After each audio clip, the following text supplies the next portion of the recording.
یہ ہمارے ایک اور بزرگ ہیں امام مغربی رحمۃ اللہ تعالی علیہ.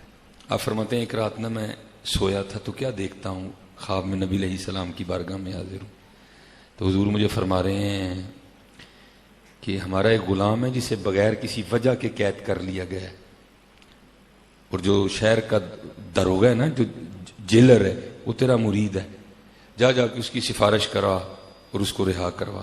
اور یہ بات یاد رکھنا، یہ بات تجھے میں اپنی طرف سے نہیں کہہ رہا، یہ بات مجھے کہنے کا حکم اللہ جل شانہ نے دیا. حضرت مغربی رحمۃ اللہ تعالی فرماتے جب آنکھ کھلی نہ تو مارے شوق کے، بھائی کیا ہوگا وہ؟ اللہ جل شانہ اپنے محبوب کو حکم دے رہے ہیں، محبوب خواب میں مجھے کہہ رہے ہیں کیا ہوگا وہ، کیا اس کی پرواز ہوگی، کیا اس کا مقام ہوگا. آپ فرماتے ہیں مارے شوق کے نہ میں نے سر پہ امامہ باندھا نہ میں نے پاؤں میں جوتی پہنی. آپ فرماتے ہیں میں اسی طرح گیا. ظاہر ہے وہ حضرت کا مرید تھا، اس کی تو عید ہو گئی، مرشدہ دیدار ہے باہو میں نو لاکھ کروڑا حجاں ہوں ہیں جی، اس کی تو عید ہو گئی. اور کردہ حضور آج کس طرح تشریف لائے؟ آپ فرماتے ہیں میں نے کہا آج کسی شخص کو گرفتار کیا ہے. جی حضرت آج ایک بندہ پکڑ کے لائے ہیں. تو کیا معاملہ بنا ہے؟ حضور سے پوچھا ہے، بولتا نہیں، بس آگے سے یہی کہتا پہ آندے ہی ہونے نے چھڑانا لے بولتا نہیں کچھ، کہتا پہ آندے ہی ہونے.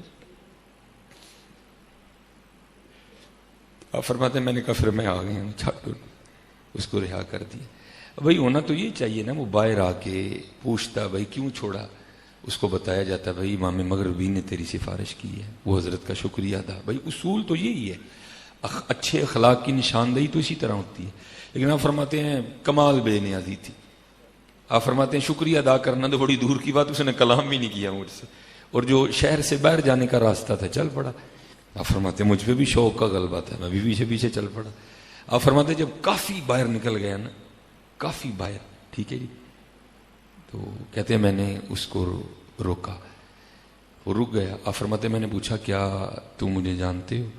اس نے کہا نہیں. آپ فرماتے میں نے اپنا تعارف کرایا، میں امام ابو مسلم مغربی ہوں.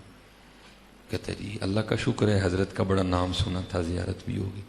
آپ فرماتے میں نے اس کو آفر دی. میں نے کہا بھائی بات یہ ہے زندگی میں 100 مشکل وقت آتے ہیں، پھر کبھی کوکھا وقت آئے نا تو تم میرے پاس آنا، میں تیری مشکل آسان کروں گا. آپ فرماتے ہیں غیرت کی وجہ سے چہرہ خوش سرخ ہو گیا. مجھے کہتا ہے حضرت آپ کیا کہہ رہے ہیں؟ تو کہتے ہیں میں نے کہا کیوں؟ میں نے کوئی غلط بات کی ہے؟ میں نے تو یہی کہا پھر کبھی کو مشکل ہو نا تو تو میرے پاس آنا، میں تیری مشکل آسان کر دوں گا. تو آپ فرماتے وہ آگے سے مجھے کہتا ہے حضرت لگتا ہے آپ نے مجھے پہچانا نہیں. آپ فرماتے پھر میں نے پوچھا کہ اب تیری اس بات کا کیا مطلب ہے؟ تو آگے سے کہتا ہے حضرت میں وہ ہوں جس کے لیے اللہ جل شانہ نے اپنے محبوب کو حکم دیا. محبوب نے آدھی رات کو خواب میں تجھے حکم دیا، جس پہ اللہ اور اللہ کی اتنی مہر اس کو تیری لوڑ کب پڑ گئی. کانٹا میرے جگر سے غم روزگار کا یوں کھینچ لیجئے کہ جگر کو خبر نہ ہو. آئے تو صحیح حضرت جی، ہنسی بس اپنے اپنے چاواں چسکیاں چ لگے تھے. نہیں حضرت غلام بنو، غلام. ان کے غلامی زمانے کے بادشاہ ہیں حضرت، ان کے غلامی زمانے کے بعد غلام بنو ہیں جی. یاد کیا کرو، روز کر کے تو دیکھو، نسخہ کھا کے تو دیکھو حضرت. جو نہ اگر ہر دن تم دیکھو گے کہ قرب بڑھتا جا رہا ہے.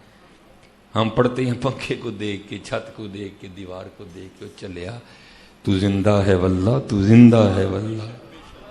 کمال تو پیدا کرو حضرت، پھر دیکھو ہاں رنگ دنیا ہی بکھری ہے حضرت جی. یہ ہمارے بہت بڑے بزرگ ہوئے ہیں، حضرت سید عبد القدوس گنگوہی رحمۃ اللہ تعالی، اور آپ کے دور کے ایک اور بزرگ تھے حضرت عبداللہ شاہ تھانیسوی رحمۃ اللہ تعالی. دونوں چشتی بزرگ ہیں حضرت، ٹھیک ہے جی. اور آپ کو پتہ ہے چشتیوں میں محفل سما بھی ہے، ٹھیک ہے جی. تو حضرت نے جب بھی تھنیسر آنا نا تو آپ نے محفل سما کا انعقاد کرنا، مریدین پہ وجد طاری ہونا. تو انہوں نے جو ہے نا، حالانکہ میں بذات خود نقش بندی ہوں، لیکن میرا اپنا دل کرتا ہے کہ دن کو محفل سما ہوئے، لیکن وچ کو دل والا بھی ہوئے، کیونکہ محفل سما بنتی تب ہے جب اندر کو دل والا ہو. پھر اس طرح نہیں ہے. قوالا نے کی کرنا ہوں، کرنا تو بابے نے ہوں جڑا بیٹھا ہوں بچ. قوالا کل کھ بھی نہیں ہوں، کرنا بابے نے ہوں. ان سما دیا محفل ہیں لیکن بابا ہے نہیں کوئی. دل کرتا ہے حضرت کو محفل ہو.